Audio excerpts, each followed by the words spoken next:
October 12, 1943, 23,000 feet above the Rhineland. A B-17 Flying Fortress, tail number 42-3067, lurched violently as a 20mm cannon shell tore through its number 3 engine. Black smoke poured from the cowling. Inside the cockpit, First Lieutenant Robert Hayes felt the control yoke shudder in his hands. The aircraft's nose dropped to 15 degrees. Behind him, in the radio room, Sergeant Mike Donnelly watched hydraulic fluid spray across the fuselage wall like blood from an artery. The fortress was dying, and they were still 140 miles from England. Above and to the right, First Lieutenant James Howell saw it happen. His P-47 Thunderbolt, bearing the name Jersey Thunder stenciled below the cockpit, banked hard to track the crippled bomber. Howell was 24 years old, a farm boy from New Jersey who'd logged 312 combat hours over Europe. He'd flown 72 missions. He knew what happened to stragglers. The bomber formation pressed on without hesitation. Standard procedure: one damaged aircraft couldn't compromise the entire group. Hayes understood this. His co-pilot, Lieutenant Frank Morrison, already had the calculations running through his head. 3 engines. Maximum speed maybe 160 indicated. Altitude bleeding away at 200 feet per minute. German fighters circling like sharks. Howell keyed his radio. "Big friend, this is Jersey 27. I have you visual. Stay with me." Hayes' voice crackled back, tight with control. "Jersey, we're losing hydraulics. Number 3 is on fire. Can't maintain altitude." "Copy that, big friend. I'm not going anywhere." It was a promise Howell had no authorization to make. His fuel gauge showed 58 minutes remaining, maybe less depending on throttle settings. The bomber was crawling at 140 knots. England was 90 miles northwest. The math didn't favor anyone. The mission had begun 6 hours earlier at Thorpe Abbotts, home of the 100th Bomb Group. Hayes and his crew were flying their 19th mission, a daylight precision strike against ball bearing factories in Schweinfurt. Intelligence promised light resistance. Intelligence had been catastrophically wrong. 320 B-17s had crossed the channel that morning. The Luftwaffe met them with over 400 fighters, Messerschmitt Bf-109s and Focke-Wulf 190s, rising in swarms from a dozen airfields. The sky became a slaughterhouse. Bombers fell in flames, spinning earthward, trailing debris and men. The P-47 escorts fought desperately, but their range was limited. At the German border they turned back, fuel tanks nearly dry. Hayes' bomber had taken its first hit during the bomb run. Flak burst beneath the aircraft, shrapnel punching through the thin aluminum skin. The ball turret gunner, Sergeant Eddie Martinez, took fragments in his left shoulder. The waist gunner, Corporal Tommy Briggs, was knocked unconscious by a piece of metal that dented his helmet but somehow didn't penetrate. Then came the fighters. 4 FW-190s dove from 11 o'clock high, their wings sparkling with cannon fire. The top turret gunner, Sergeant Paul Richter, poured 50 caliber rounds into the lead fighter. Tracer fire formed a deadly arc. The Focke-Wulf exploded in midair, disintegrating into tumbling wreckage. But the other 3 pressed their attack. That's when number 3 engine died. Now, 15 minutes after leaving the target area, Hayes struggled to keep the aircraft level. The fortress descended through 22,000 feet. Morrison worked frantically to restart the damaged engine, but the propeller windmilled uselessly. Worse, the hydraulics were failing. Without hydraulic pressure, the gun turrets couldn't rotate. The bomb bay doors hung partially open, creating drag. "Skipper," Morrison said quietly, "we should tell them to bail out." Hayes didn't answer immediately. Below stretched the patchwork fields of occupied France, German territory. Men who bailed out became prisoners of war, if they survived the descent. Partisan resistance fighters sometimes helped downed airmen escape, but the odds weren't good, and Martinez was wounded. Could he even parachute with a torn shoulder? "Not yet," Hayes said. Above them, Howell scanned the sky. His 850 caliber machine guns were loaded and ready. The Thunderbolt carried 3,400 rounds, enough for approximately 34 seconds of continuous fire. He'd already expended 600 rounds in an earlier engagement. That left 28 seconds. Maybe. Movement at 2 o'clock. Howell's head snapped right. 3 Bf-109s, painted in splinter camouflage, approached from the south. They'd spotted the wounded bomber. Stragglers were easy kills, and the Luftwaffe pilots knew it. Howell didn't hesitate. He advanced the throttle and banked hard, positioning himself between the bombers and the fighters. The P-47's Pratt & Whitney R2800 engine roared, all 2,000 horsepower driving him forward. The Thunderbolt accelerated to 300 knots. The lead Messerschmitt saw him coming and broke left. Too late. Howell lined up the shot and pressed the trigger. All 8 guns erupted simultaneously. The recoil slowed the aircraft perceptibly. Spent shell casings streamed from the wings. Tracer rounds converged on the 109's fuselage. Hits. Solid hits. The German fighter's canopy shattered. Pieces of metal tore away from the cowling. White glycol coolant sprayed from the radiator. The Messerschmitt rolled inverted and fell away, trailing smoke. The other 2 109s scattered, climbing for altitude. They'd expected an easy kill. Instead, they'd found a P-47 flown by someone who knew what he was doing. The Germans regrouped at 25,000 feet, weighing their options. Inside the bomber, the crew heard Howell's guns and understood. Someone was protecting them. "Jersey, thanks for the save," Hayes transmitted, "but you're burning fuel. You should head home." "Negative, big friend. You've got company all the way to the fence." The fence. Fighter pilot slang for the English Channel. 90 miles away. At 140 knots ground speed, that meant 38 minutes. Howell checked his fuel gauge again. 42 minutes remaining. It would be close. Dangerously close. The bomber continued descending. 20,000 feet. 19,000. Hayes fought to slow the descent rate, but physics ruled here. 3 engines couldn't maintain altitude with combat damage and partially open bomb bay doors. The aircraft was a flying brick. At 18,000 feet, the bomber passed through a thin cloud layer. For 30 seconds they flew blind, instrument references only.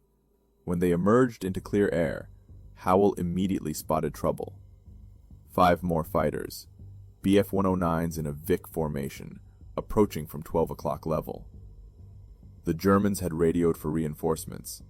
This was becoming a coordinated attack. Howell positioned himself head-on to the enemy formation. It was a tactic that required nerves of steel. 2 aircraft hurtling toward each other at a combined closing speed of over 500 knots. The German pilots saw the lone P-47 and hesitated. 1 fighter against 5 should be easy. But this pilot had already killed one of their comrades and damaged another. At 3,000 yards, Howell opened fire. Long-range shooting, usually ineffective, but he wasn't trying to score kills. He was disrupting their formation, making them flinch, protecting the bomber behind him. Tracer fire lanced through the sky. The lead Messerschmitt broke right. The formation scattered. Howell dove under them, rolled inverted, and came up firing at the trailing 109. More hits. The German aircraft shuddered and banked away, streaming smoke from its engine. But the fight wasn't over. 2 Messerschmitts circled around, attempting to attack the bomber from the rear. Hayes' tailgunner, Sergeant Walt Kendrick, fired a burst from his twin 50s, but the guns jammed after 4 rounds. Kendrick swore and frantically worked to clear the jam. Howell saw the threat developing. He horsed the Thunderbolt around in a brutal high-G turn, vision graying at the edges from the acceleration. The P-47 wasn't known for maneuverability, but Howell had learned to make the big fighter dance. He closed to 600 yards on the nearest 109 and fired. The German pilot never saw it coming. 20mm cannon shells and 50 caliber bullets stitched across the Messerschmitt's wing root. The wing folded upward, torn away by aerodynamic forces. The fighter tumbled end over end and disappeared into the clouds below. The remaining German fighters broke off the attack and fled eastward. 3 aircraft, lost or damaged in 5 minutes. The price was too high. Silence. Relative silence anyway. The rumble of engines and the whistle of wind through damaged metal. Hayes allowed himself one deep breath. "Jersey 27, you just saved our lives." Howell didn't respond immediately. He was checking his fuel gauge. 28 minutes remaining. The channel was still 65 miles away, and the bomber was down to 16,000 feet, still descending. Morrison looked at Hayes. "We're not going to make it, are we?" Hayes studied the instruments. Altitude, airspeed, fuel remaining in tanks 1 and 2, oil pressure on the 3 functioning engines. Everything told the same story. The numbers didn't lie. "We'll make it to the channel," Hayes said. After that, he didn't finish the sentence. After that, they'd ditch in the freezing water and hope the RAF rescue launches found them before hypothermia set in. Survival time in October North Sea water was approximately 20 minutes. Above them, Howell faced his own calculations.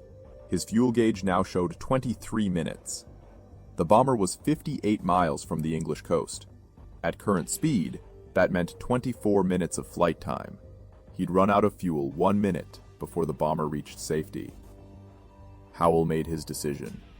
He pulled the throttle back to minimum cruise setting, leaned the fuel mixture to maximum economy, and adjusted his propeller pitch for maximum efficiency.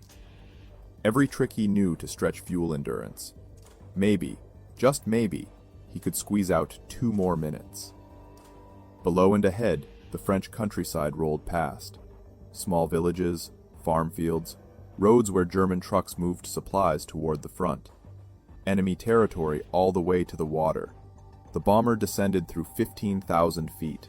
The number 3 engine's fire had gone out, nothing left to burn, but the drag from the windmilling propeller and damaged cowling was enormous. Hayes trimmed the aircraft as best he could, but every control input felt sluggish. The hydraulics were nearly gone. 13,000 feet. Howell stayed close, weaving above and behind the bomber in a protective S pattern. His eyes never stopped moving.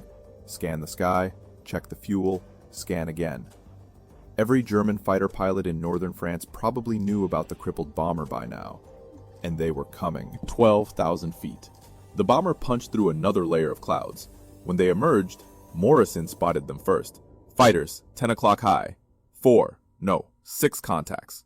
Hayes felt his stomach tighten. 6 Bf-109s in a perfect attack formation, diving from 17,000 feet. The Germans had assembled a hunting pack specifically for this kill. No more probing attacks. This was a coordinated strike meant to finish the job. Howell saw them simultaneously. 6 against 1. The Thunderbolt carried enough ammunition for maybe 20 seconds of fire. He'd have to make every burst count. He pushed the throttle forward, fuel economy be damned, and climbed to meet them. The P-47 accelerated upward, engines screaming. Howell selected the lead fighter and opened fire at 1,200 yards. Too far for accurate shooting, but again, he wasn't hunting kills. He was disrupting the attack geometry. The lead Messerschmitt broke formation to avoid the tracers. The precise attack pattern collapsed into chaos. 2 fighters veered left. 2 went right. 2 continued straight. Howell singled out the rightmost 109 and closed to 400 yards. He pressed the trigger. The 850s hammered. The Messerschmitt's tail section disintegrated under the impact. The aircraft pitched up violently, stalled, and fell away spinning. But the other 5 were now attacking from multiple vectors. Howell couldn't cover all approaches simultaneously. 2 109s dove on the bomber from 7 o'clock high, cannon fire sparkling from their wings. Inside the bomber, tail gunner Kendrick had finally cleared his gun jam. He swung the twin 50s onto target and fired. 50 caliber rounds ripped into the lead attacker's engine. White smoke erupted from the cowling. The Messerschmitt pulled up sharply and broke away. But the second fighter pressed the attack. 20mm cannon shells walked across the bomber's left wing, punching through aluminum skin. 1 shell exploded in the number 2 fuel tank. The tank was nearly empty. They'd burned most of their fuel getting to the target, but residual vapors ignited. Flames erupted from the wing.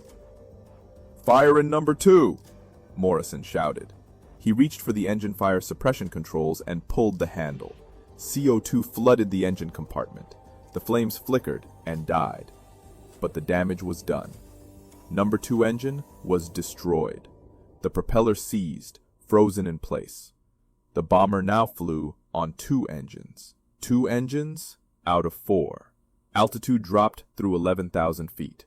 Hayes fought the controls, trying to maintain even a shallow descent rate, but the aircraft wanted to roll left. The weight of the dead engines created an asymmetric drag profile.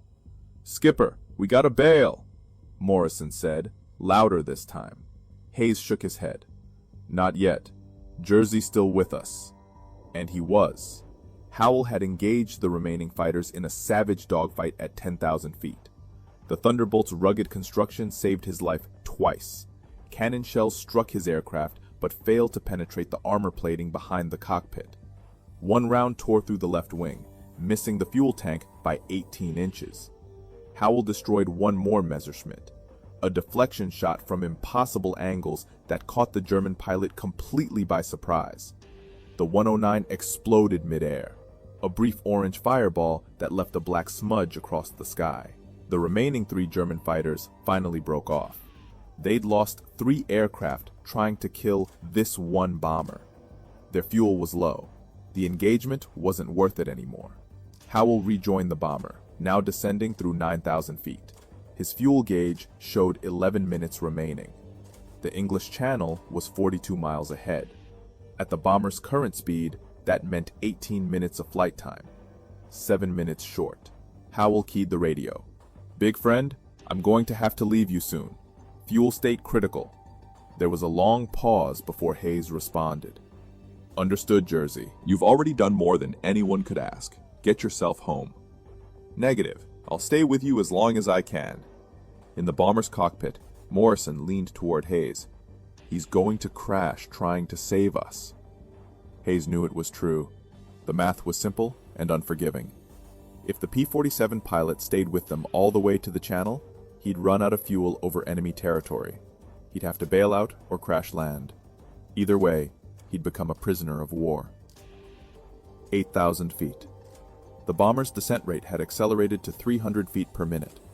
At this rate, they'd be at wave-top level before reaching the coast. If they had to ditch, the impact would tear the aircraft apart. Survival odds in a water landing? Maybe 30%. And that was in calm seas with a functional aircraft. This bomber was barely holding together. In the radio room, Donnelly used his remaining hydraulic pressure to manually crank down the landing gear. It was a precaution.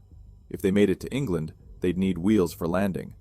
But with 2 engines gone and battle damage throughout the airframe, even a wheels-down landing would be marginal at best. 7,000 feet. The French coast appeared on the horizon. Beyond it, 35 miles of cold gray water. Beyond that, England. Safety. Home. Howell's fuel gauge touched the red line. 8 minutes remaining. Maybe less. The gauge wasn't perfectly accurate at low fuel states. Below them, the coastal town of Dieppe passed underneath. German anti-aircraft batteries opened fire. Black puffs of flak burst around the bomber. Hayes jinked left, then right, trying to spoil the gunner's aim. One shell detonated close enough to rock the aircraft. Shrapnel peppered the fuselage. In the waist gun position, Corporal Briggs, now conscious again after being knocked out earlier, felt something warm running down his leg. He looked down. Blood. A piece of shrapnel had caught him in the thigh. Not serious, but it hurt like hell. "Waist gunner hit!" someone shouted over the intercom. "How bad?" Hayes demanded. "Not bad, Skipper. I can still walk." 6,000 feet. They crossed the coastline and flew out over the channel. The water below looked dark and uninviting. Surface conditions: moderate seas, whitecaps visible. Water temperature: approximately 50 degrees Fahrenheit. Survival time: 20 minutes before hypothermia set in. Howell checked his fuel gauge one more time. 5 minutes. The English coast was still 28 miles away. He'd run dry 12 miles short of land. He made his decision. "Big friend, I'm heading for the deck. Going to set her down in the water close to you. When you ditch, we'll be in the same area. Better chance for rescue that way." Hayes understood immediately what Howell was planning. Instead of turning back and trying to reach French territory, where he might crash land and survive as a POW, the P-47 pilot was choosing to ditch in the channel alongside them. He'd risk death to stay with them until the end. "Jersey, negative. You can still make it back to France. You'll survive as a prisoner." "Not leaving you, big friend. We're going home together, or not at all." Inside the bomber, the crew heard this exchange over the intercom. 10 men who'd accepted their probable death suddenly had hope again. Someone was staying with them. They weren't alone. 5,000 feet. Howell descended alongside the bomber, matching their rate of descent. His fuel gauge showed 3 minutes. The engine would quit soon. When it did, he'd have perhaps 90 seconds of gliding flight before hitting the water. 4,000 feet. Hayes scanned the horizon desperately. Nothing.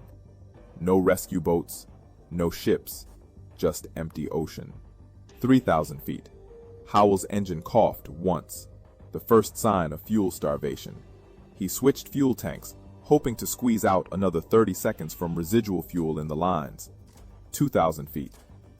Hayes began his ditching checklist. Morrison read off items, his voice mechanical, detached, professional to the end. Crew, prepare for water landing. Assume crash positions. Impact in 90 seconds. In the tail section, Kendrick strapped himself in tight. In the radio room, Donnelly braced against the bulkhead. In the waist, Briggs and the other gunners wedged themselves between equipment racks. In the ball turret, Martinez had rotated his position to the horizontal position and was trying to climb out. The ball turret would be a death trap in a water landing. 1,000 feet. Howell's engine coughed again, longer this time. The propeller windmilled for 2 seconds before power resumed. Hayes lined up into the wind, trying to minimize ground speed at impact. The bomber descended through 800 feet, 700, 600. Howell's engine quit. The sudden silence was shocking. The Pratt & Whitney R2800 that had roared for the past 3 hours simply stopped. The propeller continued windmilling, but without power. The P-47 became a glider, an 8-ton glider with lousy glide characteristics. Howell immediately pushed the nose down to maintain airspeed. He'd need speed for the landing. Too slow and the aircraft would stall and cartwheel across the water. Too fast and the impact would tear off the wings. 400 feet. Hayes pulled back on the yoke, flaring the bomber. The aircraft's nose came up. Airspeed bled off. 120 knots. 110. 100. The bomber hit the water. The impact was catastrophic. The fuselage struck the wave tops and the entire airframe flexed like a living thing. Rivets popped. Seams split.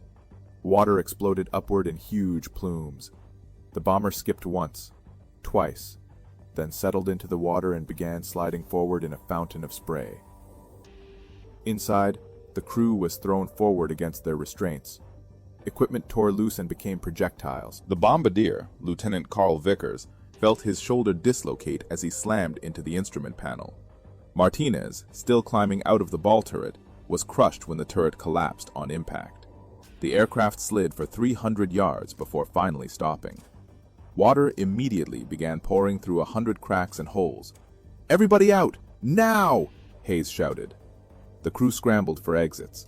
The top hatch, the waist gun windows, the nose hatch.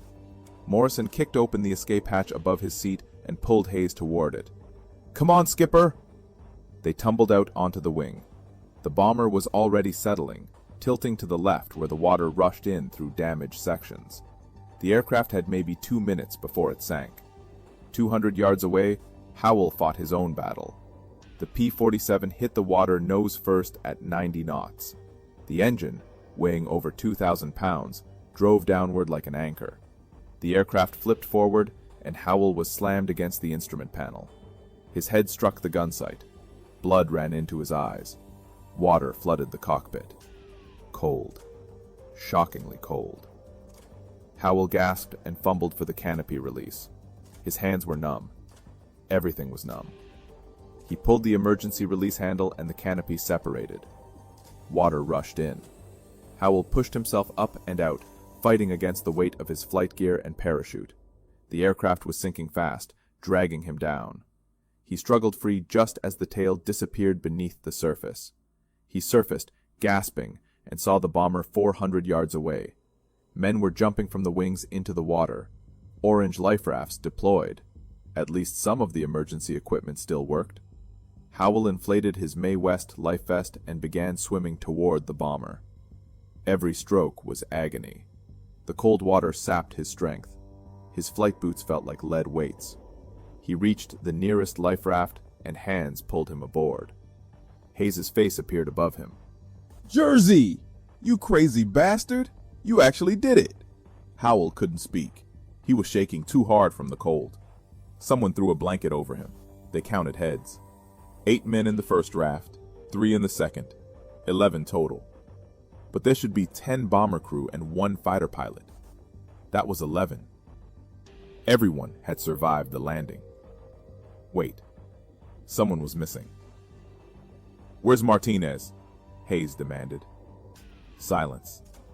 Then Donnelly spoke quietly. "He didn't make it out, Skipper. The ball turret." Hayes closed his eyes. 9 saved, 1 lost. The math of war. They floated in the cold channel water for 18 minutes before the RAF rescue launch found them. 18 minutes that felt like hours. Men recited prayers. Some cried. Some just stared at the gray sky. When the British boat pulled alongside and began hauling them aboard, Hayes made sure Howell went first. "This man," Hayes told the British sailors, "this man stayed with us for 90 miles, fought off 20 enemy fighters, ran out of fuel and ditched alongside us. He saved 9 lives today." The British captain looked at Howell, soaking wet and shivering violently, and nodded. "Well done, Yank. Well done indeed." 3 days later, Howell received the Distinguished Service Cross. The citation read, "For extraordinary heroism in combat against enemy forces." Hayes and his crew attended the ceremony. They stood at attention and saluted as the medal was pinned to Howell's chest. Years after the war, Hayes was asked about that day. He said, "We were dead. We knew it. Everyone knew it. Then this pilot in a P-47 decided we weren't dying that day. He stayed with us when he should have left. He fought for us when the odds were impossible. He ditched in the ocean rather than leave us alone. That's not courage. That's something beyond courage. I don't have a word for it." James Howell returned to civilian life after the war and never spoke much about his combat service. When people asked about the medal, he'd change the subject. But the men of that B-17 crew never forgot. Every year until his death in 1998, Howell received Christmas cards from the families of the men he'd saved. 9 lives, 90 miles. One decision that defined what it meant to be a warrior. The men who flew these missions understood sacrifice in ways most of us never will. They flew into fire because someone had to. They stayed when they should have fled, because brothers don't abandon brothers. If this story moved you, honor their memory by subscribing to this channel. Share these stories with family and friends so these acts of heroism are never forgotten. Next time, we'll tell you about the B-24 pilot who landed his burning bomber to save his trapped crew. Until then, remember them.